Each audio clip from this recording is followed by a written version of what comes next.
Olá, seja bem-vindo ao nosso Economia e Agora. As criptomoedas estão cada vez mais sendo utilizadas, mas ainda há muita dúvida em relação a elas.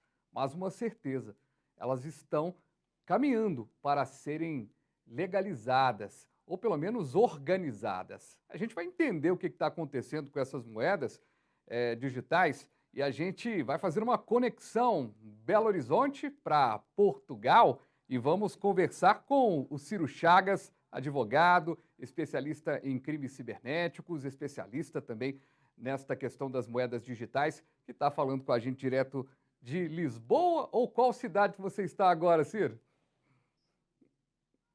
Oi, Fabiana, aqui já é boa noite.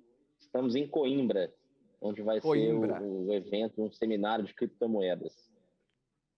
Muito legal. Em Coimbra, esse seminário que vai acontecer, o primeiro seminário luso-brasileiro sobre criptoativos, esse seminário que tem a sua organização, vem a calhar muito, né, esse seminário acontecendo no momento de grandes discussões no que diz respeito às criptomoedas, né? Exatamente, Fabiana. Já é um tema que eu me debruço há bastante tempo, dentro da minha pesquisa em doutorado na Universidade Federal de Minas Gerais.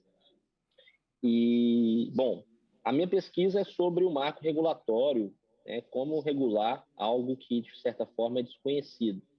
Então, o tema que eu me propus, inclusive, a falar no painel de apresentação é exatamente como regulando o desconhecido. E, de fato, é uma novidade para muita gente, para a sociedade como um todo, para o legislador, para o judiciário, para o Ministério Público, para as empresas em geral.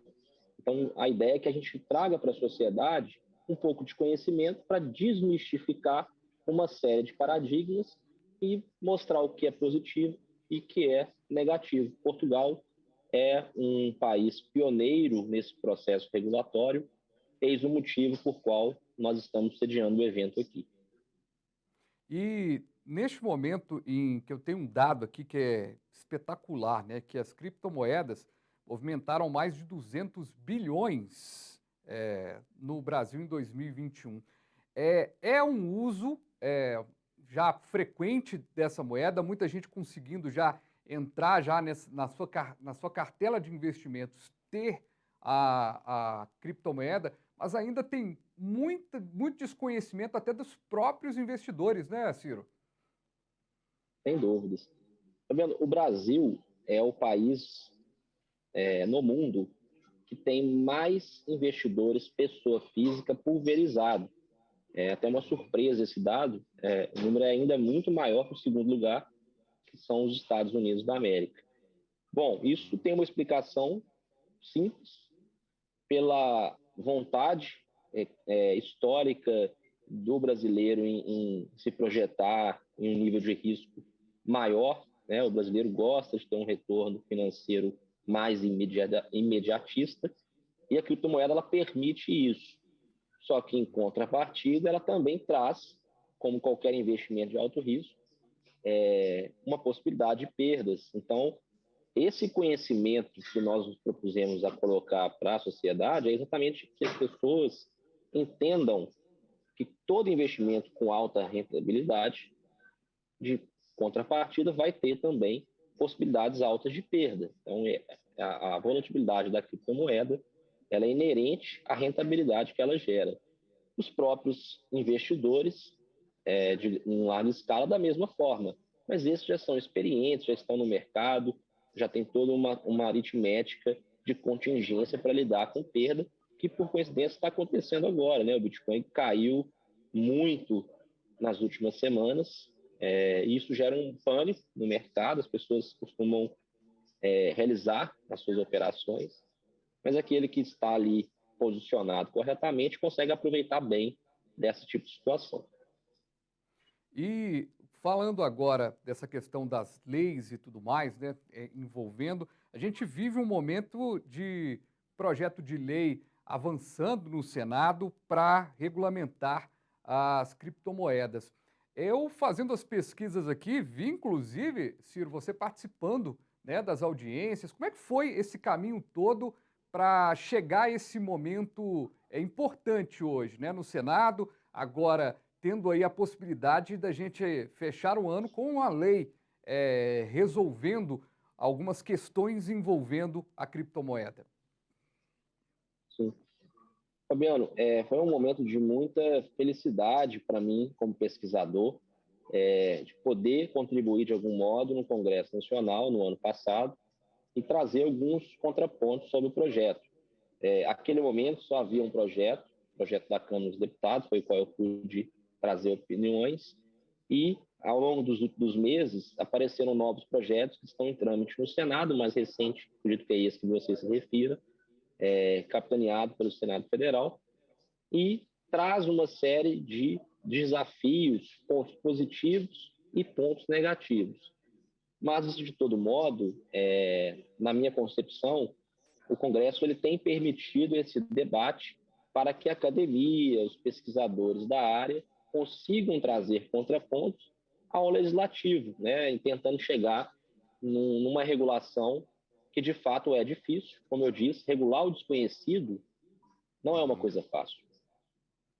E regular o desconhecido, nessa semana mesmo, aqui no Economia Agora, a gente recebeu um programador de games, né, alguém da indústria de games, que comentava com a gente como que alguns games já estão, inclusive, saindo ali da esfera virtual, da esfera do jogo, para a esfera real e tendo criptomoeda ali, né? Já acontece em algumas situações na rede, mas de forma ilegal, mas agora, de forma legal, os programadores estão começando a trabalhar com isso.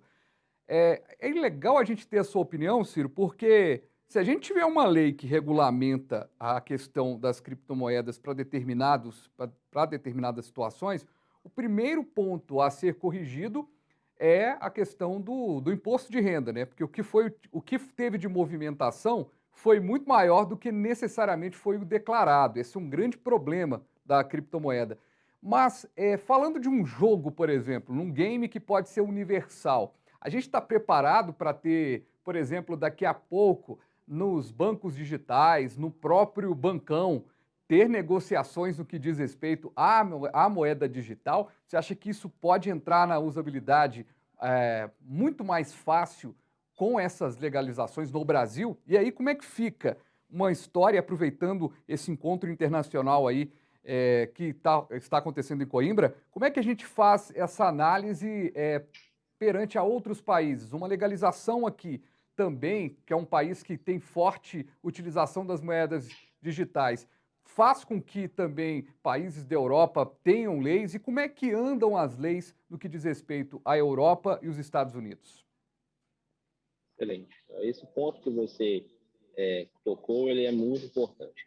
Primeiro, o mercado de jogos, né, o mercado de games, ele é tradicionalmente o mercado que se apresenta antecipando problemas que vão surgir depois na sociedade, que são jovens que estão ali adaptados a novas situações, e é muito usual a negociação do que é chamado na língua anglicânica de loot boxes, ou seja, aquilo que você está ali recuperando, ganhando durante o jogo, você tem itens, armas, etc., que com a valorização e a dificuldade, elas geram um valor, né? E isso era negociado normalmente, de forma informal, pelos jogadores, e a cripto ela trouxe uma segurança para esse tipo de situação, e algumas moedas foram lançadas baseando exatamente, visando trazer uma segurança nesse mercado que antes era totalmente informal, surgindo aí os NFTs, os tokens não fungíveis, para negociação em valorização desse mercado em específico. Você Uhum. falou sobre imposto de renda. A Receita Federal, apesar de nós não termos hoje um marco legal de criptomoedas que possibilitaria corretamente de nós termos um fato gerador, como o direito tributário determina, para aí sim gerar uma obrigação tributária, mas a Receita ela tem sim uma instrução normativa que determina que acima de determinado valor você tenha que informar a propriedade daquele criptoativo. A incidência fiscal, ela só é devida no momento que você realiza, ou seja, você vende mensalmente acima de R$ 35.000. Então, esse é o marco que temos posto hoje. Ainda não temos uma lei que defina isso. Você também fez uma terceira ponderação, e aí depois eu retorno à questão dos games, sobre essa questão global da cripto. Então, bom, como a própria lógica da blockchain é uma lógica baseada em descentralização, ou seja, para evitar que estados pudessem ali proibir, etc., a blockchain foi pensada de uma forma que ninguém pudesse destruir a tecnologia. Como isso é possível? O código é um código aberto, então todas as pessoas que utilizam a ferramenta podem baixar aquele código. Isso inviabiliza que algum estado ou algum país proíba e encerre ali a tecnologia. Então, na minha concepção, a regulação desse mercado, ele precisa ser feito de forma à escala global, tal qual é feito com as normas de prevenção à lavagem de dinheiro. Toda a legislação brasileira no que tange à prevenção PLD, ela é totalmente concatenada com os ditames das normas da OCDE, do GAFI, que são organizações que expedem normas orientando os países a como conduzir normativas de prevenção. Então, eu acredito que o mercado de criptomoedas, em sua regulação, ele também vai seguir esse mesmo caminho de normativização global. Por fim, a Europa, tanto a Europa quanto os Estados Unidos, têm abraçado a tecnologia. Há algumas semanas atrás, o presidente Biden nos Estados Unidos pediu uma medida provisória, um decreto presidencial, determinando uma série de princípios que estabelecessem a regra de regulação sobre a criptomoeda. E o principal princípio dessa medida provisória foi dizer proteção da tecnologia blockchain. Então, a visão dos Estados Unidos é de embarcar, como sempre fizeram, atrair aquele mercado para que eles tenham também o controle da rentabilidade que esse mercado gera, de empregos, tributos e etc. A Europa, da mesma forma. Portugal, especificamente, com pioneirismo destacado. Então, a gente está falando, você está no local e agora em Coimbra, numa discussão importante, um país que é pioneiro nessa discussão, que tem uma vanguarda, vamos dizer assim, se é que pode usar esse termo, com a moeda digital que é tão nova, mas e teremos aí também nesse evento muita coisa para portugueses e outros cidadãos, de certa forma, você aprender com eles, você e outros brasileiros, mas também os brasileiros levando essas informações. E sobre tudo isso que eu quero falar no segundo bloco, Ciro. A gente vai para um breve intervalo aqui no canal Viver Brasil e na volta, além dessa discussão, a gente vai apresentar também uma reportagem explicando um dos projetos de lei que estão ali caminhando no Senado, que vão virar lei, que vai virar lei no caso deste projeto, logo, logo, com uma discussão, voltando para a Câmara, e que tem muita coisa para acontecer no que diz respeito a isso. A gente volta já já com o nosso Economia. E agora?